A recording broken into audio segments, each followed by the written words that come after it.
Update. Am I the a-hole for putting in a claim to my late father's death benefit? Original post. Hi, I'm looking for advice. My father passed away on the 1st of March very unexpectedly, and obviously this has caused a lot of heartache. A few days ago, I received a letter through the post from a policy through his work where it was stated that my father's sister had put in a claim for the death benefit, as she was next of kin at his work. I am next of kin legally, and also would like to state for the record that me and my father had an excellent relationship. She never mentioned the policy to us, or wrote down on her form that my father did not have children, which it clearly asks, and instead sent the form as if she was his only relative. The company found out that I existed only because I'm the informant on his death certificate and has asked if I wish to make a claim. I contacted my aunt about this, and she has doubled down and said that my father would have wanted her and her alone to receive this large sum of money, and has told me not to put in a claim. I am putting in a claim regardless and told her this, and it has caused a huge rift with her family. So much so that a cousin contacted me and said that my dad would be ashamed of me for putting in a claim, and then went on to attack my autistic 24-year-old brother, telling him that my father would have been ashamed of him because he was unable to carry his coffin at the funeral. It just seems that this has gotten completely out of hand, and I along with my brother are being attacked over money. Surely the company wouldn't have contacted us if it were his wishes to give her 100%. Edit. I forgot to mention that my aunt said she received an email from my dad's workplace saying it was his wishes to give this money to her, and she had a signed document from him saying this. But when I asked her if I could see the document, she sent me a blank template of wishes from the company website which had no writing on it, no expression of wishes, and no signature from my dad, which is confusing. We also told her that we may not receive anything in the final decision, which we are fine with, but it potentially could be split even between me, my younger brother, and her. She wasn't happy to even consider it going 3 ways either. And that is where the abuse began from that side of the family. I just don't know, and this has been keeping me up at night with stress. Am I the a-hole? Now for the top comments before reading the updates. Not a-hole. Your aunt's family sounds like a bunch of greedy a-holes. Do not let them bully you. Make sure you get the benefits that you are owed. Why would she even think she deserves it when dad has 2 children? Not a-hole. She is robbing an autistic child of her own brother? Her daughter sent my brother vile voice notes, telling him that my dad would be ashamed of him because he couldn't carry the coffin due to his autism, that he is lazy and should get a job when he can't work, and that he's a thief. It has made my brother so distraught that he is refusing to put a claim in, as he thinks my father hated him when this is not true. My dad loved the bones off my brother. Those words never left his mouth. All lies. My dad may not be here to protect him, but I am, and I'll always protect him. Nah, to hell with your aunt and cousin. Don't you dare split anything with these vile bastards. Put in your claim, get your deserved death benefits, and cut these monstrous vultures from your life. Your aunt made a dastardly and calculated move filing that paperwork, claiming he had no children, knowing she'd never get the claim otherwise. If the claim was meant for her, she would have been listed as a beneficiary specifically. Mini update. I phoned a company this morning and they have no record of an expression of wishes that my father wrote, only that she was next of kin at his workplace. So she not only lied that it was my dad's wishes for her to have this money, but she also lied that she received an email from the company stating this. The woman on the phone said, "You are his daughter. You have a right to make a claim." And also to tell my brother to put his claim in, which she will be doing now. Now for the update 2 months later. Hi everyone. I just thought I would give an update on the situation. My aunt put in a claim to receive my father's death benefit from his workplace in April behind our backs and stated that my father had written wishes for his money to go to her and her only. She said she had a copy of an email with a signature, signing over 100% of this to her. But when asked, she never sent us a copy of these supposed wishes. We later found out this was a lie. There were no wishes. And the only reason she was able to put in a claim was because she was listed as next of kin at his workplace. This caused a huge rift within the family and ultimately ruined relationships that will never be repaired. Even when we offered to split it 3 ways, she wasn't having it and doubled down on the fact this money was hers. Then our family began attacking us over social media.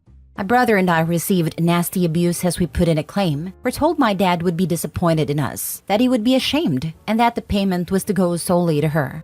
My brother, who is autistic, was told he was disgusting for not carrying my dad's coffin, even though this emotionally would have destroyed him beyond repair. He was told he was nothing like my dad, and that my dad called him a crap son, which is a lie. He is an amazing young man, and my dad would have been proud of him for even being able to attend a funeral. And also for cutting his hair for the first time in 11 years to make our dad proud. I've reminded him of this, as these nasty words have stayed with him, causing him emotional turmoil thinking that my dad hated him. He is getting better emotionally now with support from me, my mom and close family friends, and realizes our dad had nothing but love for him. Well, after a couple of stressful months, I'm happy to say that my brother and I received everything, and she got nothing, not a penny. We have not split the money with her and will never speak to her again. My brother will live comfortably now and will be taken care of, which is what my dad really would have wanted. Thank you to everyone for the support in the original post who put my mind at ease and reminding me that I was not in the wrong. My brother, who is autistic, was told he was disgusting for not carrying my dad's coffin, even though this emotionally would have destroyed him beyond repair. You can always rely on family to invent new ways to bully anyone who doesn't fall in line. She's just evil. Stealing from the children of her dead brother. Stealing from her autistic nephew? It makes me sick and infuriated. I have an autistic nephew and cannot imagine stealing money from my brother's estate and cyberbullying them. My dad died last year and it was tough. I'm only 26, so I braced for the absolute worst family-wise because he told me how when his grandma/adoptive mom died, he finally got the courage to go to her apartment after months to find it trashed and empty. Her other family had gotten there before him. They assumed because she was living in a New York City apartment that she made a lot of money and had it hidden. They didn't realize he was the one paying for everything. They stole everything and trashed the place looking for hidden money, when he, not her kids, but her grandson was supporting her fully because she raised him. Can always count on family to be absolute vultures when someone dies. Horribly sad. Woof, money really brings out the worst in people, especially family. Why is it always family, god damn it? Is it the sense of entitlement that makes them so bold? People like the ants at least have the good grace to not go after a random stranger's money, sure, but it's not like this is really any better. It's always family because they have access to information about the inheritance and have more excuses to justify their share of the inheritance. Sad, but true. Next story. Am I the a-hole for refusing to lend my sister-in-law money because she got the house I was expecting to go to all of us? Years ago, my wife and I moved back to live near her elderly parents. We bought a house a couple of streets over from them for about $300,000. When we moved back, we helped them with the maintenance of their house, including replacing the carpet, 2 AC units that totaled $15,000, appliances, and weatherproofing the house. In all, we spent about $75,000 to make their house more comfortable in the remaining years, with the understanding that once they pass, the house will be sold, so that we get our money back then split the rest of the money evenly between the siblings. When they both passed, we found out they left the house to my wife's youngest sister. The parents wrote a letter explaining to the siblings that the parents wanted to make sure that sister have a house because she would never be able to buy a house without their help.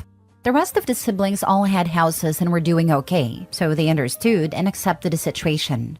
I was livid because we poured money into that house, and now we're not going to get it back.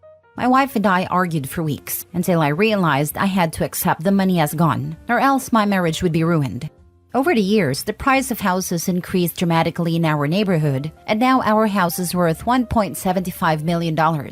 Sister-in-law's house is also worth over $1 million, and her property tax is over $30,000, which she struggled paying every year. Last year, her husband was let go from his job so they couldn't pay their taxes in January. By February, they received a letter stating they were considered delinquent, and now they owe a 6% penalty fee and 1% interest in addition to the tax. On July 1, the penalty fee will increase to 12%. The problem is that all of the siblings had financial difficulties last year, so none of them could loan her money as they did in previous years. However, we're doing okay, so my wife asked me the other day if we could loan her sister the money. I said we poured enough of our own money into that pit and refused her request. Our arguments have gotten to the point where both shouting at each other. I know I can be petty, but I think I'm justified to not loan over $30,000 to a person who stole $75,000 from us. My wife doesn't want her sister to lose the house that they were raised in. Now for the top comments.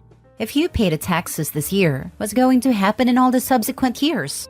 They need to get that house on the market ASAP. She owns a house that's presumably fully paid off, unless she did something silly like get a mortgage on it and worth $1 million. She can sell it, downsize, and have a nice chunk left over. On the other hand, she lives in a house that is costing her $2,500 a month just in taxes, and she can't afford it. They clearly need to move out. Agree, downsize and invest the money for retirement. But there's the rub. They want to live outside their means and not have to downsize. Easier to take someone else's money. Your wife's parents screwed you by accepting the money you poured into their home. You screwed yourselves by not getting a legally binding agreement. You'll never see the $75,000 again. You either have to accept that or walk away from your wife. The current issue is that your sister-in-law obviously can't afford to maintain the house she inherited. It seems like her only option is to sell it and move. If any family members want to keep it in the family, then they can buy it from sister-in-law. But it is not reasonable to loan tax money to your sister-in-law. This would be my hill to die on. Actually, the parents screwed everybody. OP was screwed out of $75,000 that he invested in their house. OP's wife and other siblings were screwed out of their inheritance. The sister-in-law was saddled with a house she can't afford and is sinking into debt. Her other siblings won't let her sell it because it's our family home and must stay in the family. Now everyone resents everyone, so goodbye family ties. Next story. Am I the a-hole for cutting off my sister and her family after what her daughter said? I, 28 female, invited my sister, 40 female, and my niece, 17 female, over for a pool party that my husband and I were hosting. We had a few friends over and many brought their kids. For background, my husband and I don't have kids and are undecided on whether or not we want any, but always find something for us to do where our friends who do have kids feel included. Although we keep things pretty kid-friendly, we still always serve alcohol at our get-togethers. Nothing too crazy, just some beers and seltzers. My sister wasn't able to stay for long as she had work later in the night. I told her since her 17-year-old and her 12-year-old were having fun that they could stay the night, and I would take them home in the morning. She let them stay, and about 2 hours later, my 17-year-old niece tells me her mom wants her home and to look for a ride from someone else because I was drinking. I had only one drink earlier that day while setting up for the party hours ago. I let the girls leave with my friend since they lived in the same neighborhood. I texted my sister and confronted her why she asked the girls to look for a ride home. She then told me that my 17-year-old niece told both her parents that everyone at the party was smoking weed, getting drunk, and offering her both those substances, that she felt too uncomfortable to stay. It was a small get-together of around 15 adults and their kids. Nobody was smoking, and absolutely nobody offered her anything. Most of my friends had watched her and her siblings growing up, so it wasn't like they were strangers to my sister or her kids either. Everyone there had their kids who work in respectful positions, including myself. I work in law enforcement, and something like that rumor could cost me my job or even one of my guests' jobs or kids.